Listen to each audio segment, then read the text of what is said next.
Welcome, fellow castigators. Back in the days of yore, we saw that wonderful Bill Paxton-led disaster movie, Twister, which, as good as it was, didn't really warrant a sequel.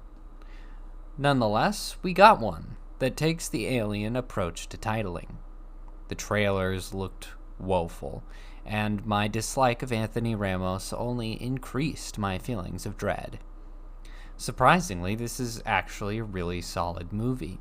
This is very well directed and competently written, although it does have more story cliches than I'd like, especially regarding the protagonist. The best aspect of the script has to be how hard they went on the science fiction.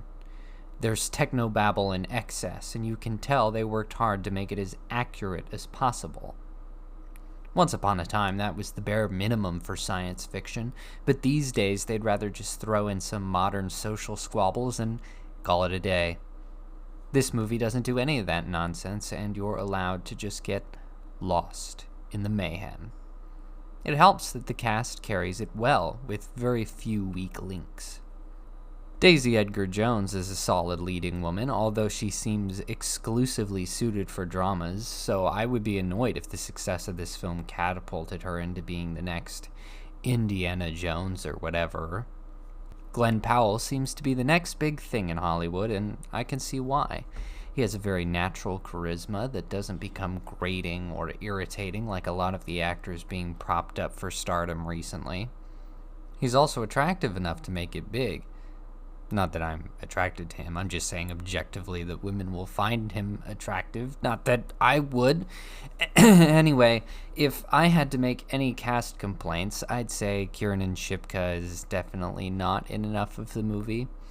I'd also say that Anthony Ramos is one of the most boring and overhyped actors to date, and it doesn't help that they obviously didn't know what to do with the character, other than reeling the protagonist back into tornado chasing. Other cast positives would be Harry Haddon Patton, who I hope is in more movies because his name is fun to say. Future Superman David Corn Sweat, whom I had yet to see in a movie. And last but not least, old Daryl Cox, who is the only returning cast member from the original Twister. I don't think that's actually intentional. He's basically a glorified extra in both films, but hey, it's still worth mentioning.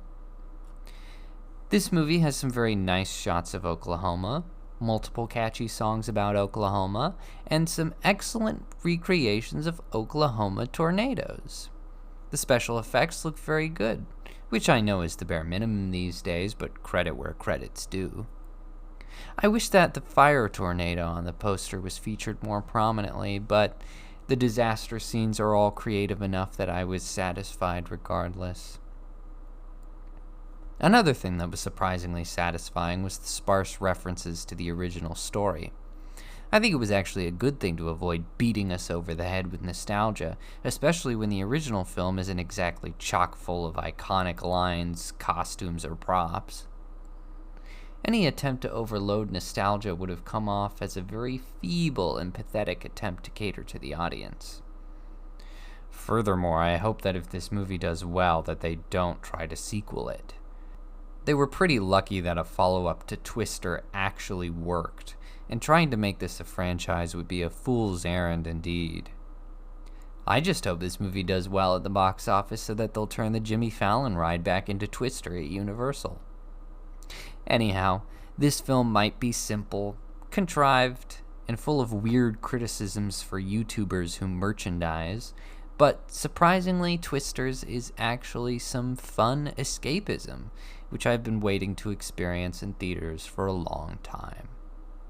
So, I recommend that you go see Twisters, and we can topple Jimmy Fallon's empire together. Thanks for listening.